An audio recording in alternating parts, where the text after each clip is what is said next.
The mind, learning to align the mind with the natural laws that exist is one of the most important parts of accessing your power. The challenge is our mind is so prone to distraction, to shiny object syndrome, to having this constant chatter. And so it's a muscle that we really have to learn to develop. And part of this development is choosing what we focus on. We live in this world where we have the opportunity to focus on natural beauty and incredible things, or we could focus on garbage and genuine toxic things that go into our mind. What happens is the way we focus our mind, there's a part of our mind called the reticular activator.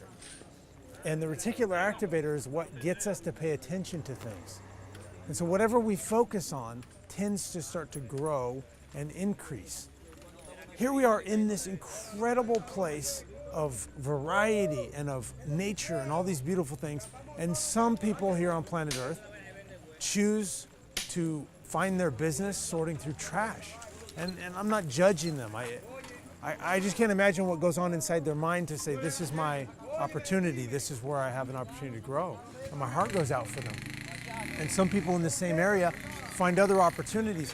And it often comes down to what's going on in here, and are we cultivating this in a way that it leaves us able to achieve and experience what we want?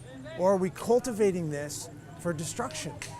There's this endless variety of ways to distract ourselves.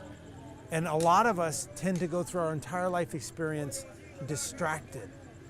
If we want to experience true power and the power to create, we have to become active about this garden. We have to actually intentionally start filling it with the things that we want.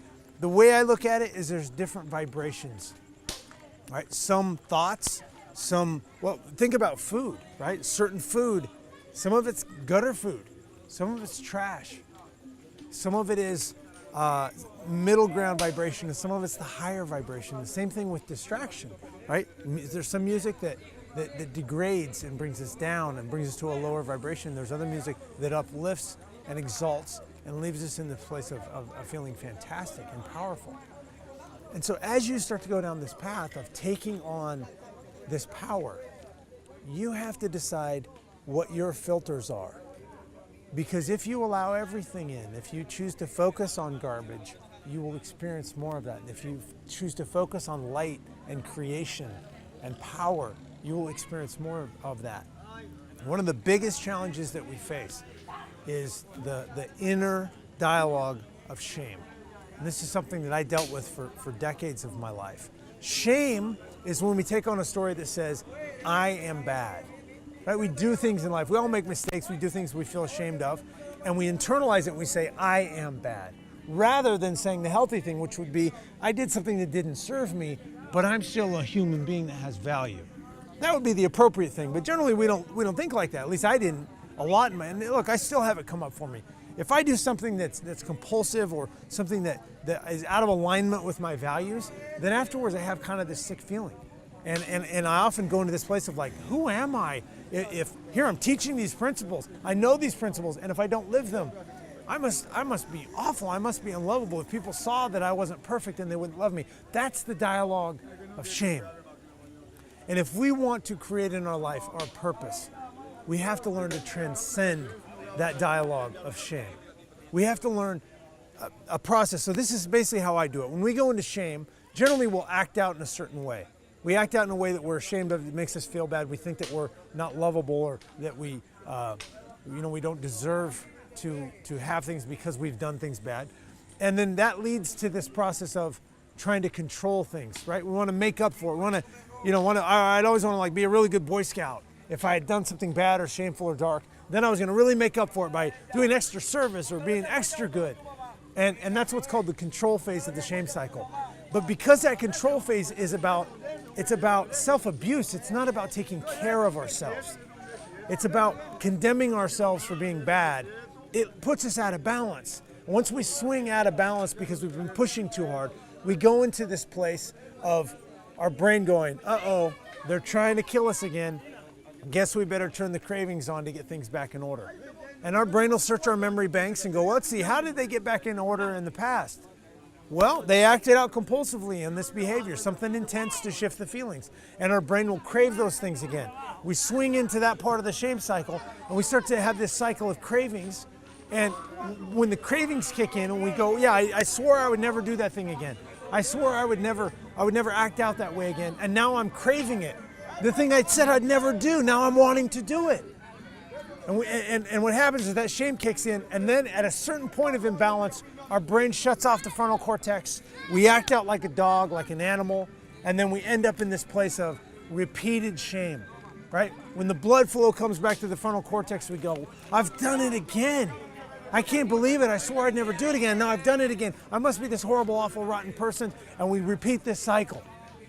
The way to break this is when we act out compulsively. We step back from it, and we no longer say, I am bad. We say, I did something that didn't serve me.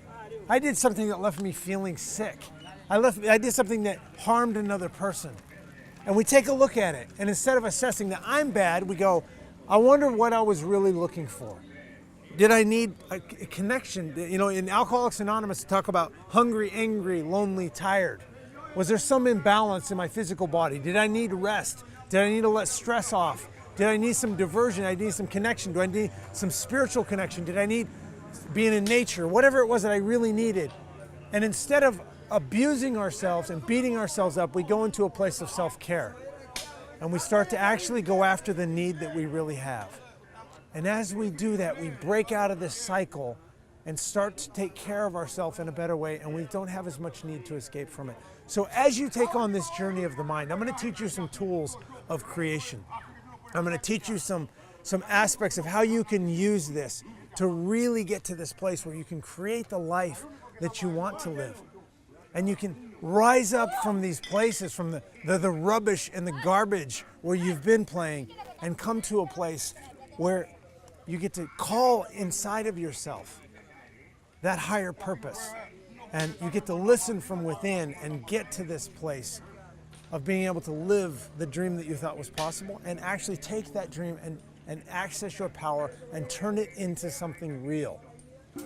I've created a little cheat guide for you to help you start to map this out and learn how to reprogram your mind so that you can use it to create rather than tear you down.